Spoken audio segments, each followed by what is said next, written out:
ఏర్పాటు చేసిన విద్యా సదస్సు, ఈ సదస్సు వేదికను అలంకరించిన పెద్దలందరూ, మిత్రులారా, ఇంతవరకు నారాయణమ్మ గురించి ఆమె ఉపాధ్యాయ సంఘంలో ఏం చేసింది, అంతకుముందు మహిళా సంఘంలో ఏం చేసింది,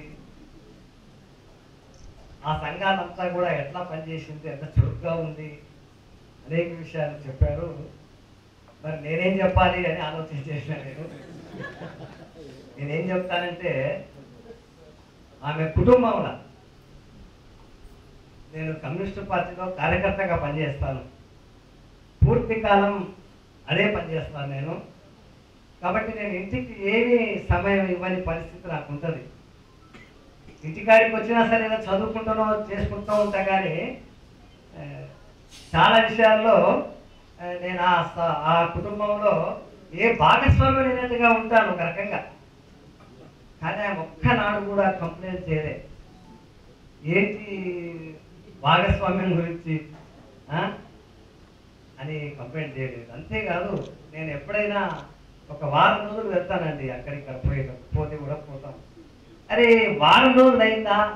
ఆహా, ఎప్పుడు కూడా వారం అయింది, 10 రోజులు అవుతుంది. చాలా మంది కంప్లైంట్ చేస్తుంటారు. ఏమని చేస్తుంటారు కంప్లైంట్స్? టైం ఇవ్వడు, మాకు అసలు సమయం ఇవ్వండి మనిషి, భాగస్వామ్యం అంటే ఏమిటి అని కంప్లైంట్స్ ఉంటాయి కదా. అసలు కంప్లైంట్ ఏమీ లేదు. అంతేకాదు, మాకిద్దరు పిల్లలు, ఆడపిల్లలు అని సార్, కానీ పిల్లలు మగ పిల్లలైనా ఆడపిల్లలైనా పిల్లలు, ఆ తేడా అవసరం లేదు. బట్ ఆ పిల్లల యొక్క చదువులు, వాళ్ళ గురించి పట్టించుకోవడాలు అన్నీ కూడా 100% ఆమెనే.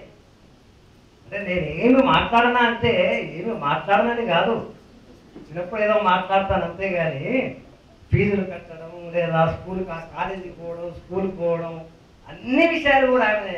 సరే ఎవరైనా సరే, మామూలు టీచర్స్ అయితే ఆమె నాయకురాలు కాబట్టి ఇలా ఎలా ఉంటుంది అనుకోవచ్చు, కానీ మామూలు టీచర్స్ అయితే ఎప్పుడైనా నేను చూసుకుంటాను, కొద్దిగా మా ఆవిడ ఆఫీస్ పని ఉంది అని అంటుంటాడు భర్త. అదే ఆఫీస్ పనులు కూడా అంత మొగలే చేస్తుంటారు జనరల్గా. అదొక్కటే కాదు, ఇంకో మాట, కూరగాయలు కూడా నేను ఎక్కువ చూసుకుంటాను, మగవాళ్ళు తీసుకొని పోతుంటారు. నేను నా టైం లేకనుకోండి, అలవాటు అనుకోండి, నేను లేకుండా కదా అన్ని పనులు ఆయనవే చేస్తున్నాండి, ఏమి లేకుండా.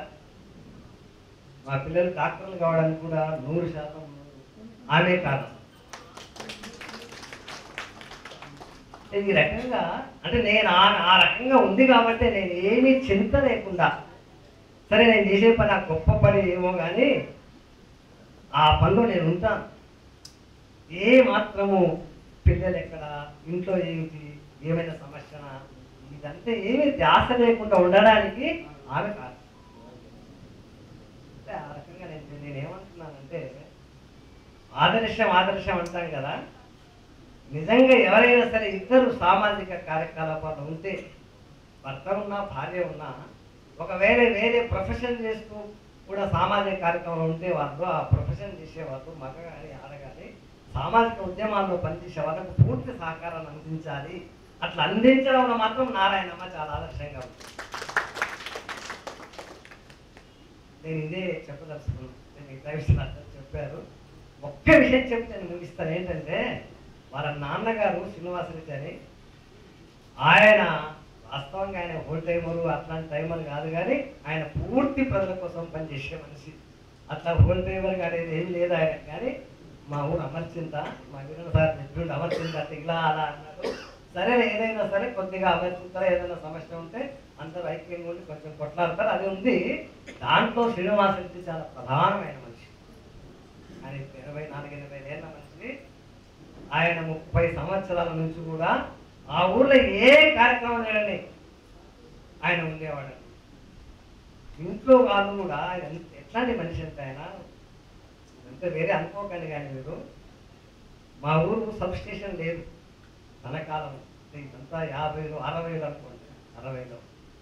సబ్ స్టేషన్ ఓపెన్ చేయాలి కదా, ఓపెన్ చేయడం తప్పకుండా డిన్నర్ ఇవ్వాలి కదా. డిన్నర్ ఇవ్వాలంటే ఏం చేయాలి? పాపం వాళ్ళ భార్య మేకలు అలా పెద్ద వ్యవసాయం, కానీ మేకలు గొర్రెలన్నీ కూడా వేరే వాళ్ళకి ఇచ్చే పెంచి పెద్దగా చేసుకుంటారు వాళ్ళు. ఆ మేక ఉంటుంది కదా మన ఇంటికాడ, తీసుకురండిరా అని ఆ మేకను కోపించి. నేను అనేది ఏంటంటే వాళ్ళ ఇంట్లో ఏదైనా ఉంటానండి, అవన్నీ కావాలంటే ఆయన ముందు అన్ని చేశారు. అట్లాంటి తండ్రికి జన్మించిన మనిషి, అది విషయం. ఈమె ఇలా ఉండడానికి కారణము వాళ్ళ నాన్నగారు. ఆమె డాక్టర్ చేద్దాం అనుకుంటున్నాం వాళ్ళ నాన్న, పుట్టిస్తాను కానీ డాక్టర్ కాలే. కానీ వాళ్ళ తాతగారు అన్నారు, మా అమ్మాయి కాలేదు కానీ మా అమ్మాయి వాళ్ళ బిడ్డను డాక్టర్ చేసిస్తారు. కాబట్టి శ్రీనివాసరెడ్డి గారికి మనం ప్రత్యేకంగా అభినందించాలా. ఆయన చాలా చాలా సామాజిక స్పృహ. కాబట్టి ఈ అవకాశం ఇచ్చిన అధ్యక్ష వర్గానికి ధన్యవాదాలు తెలియజేస్తూ ముగిస్తాను.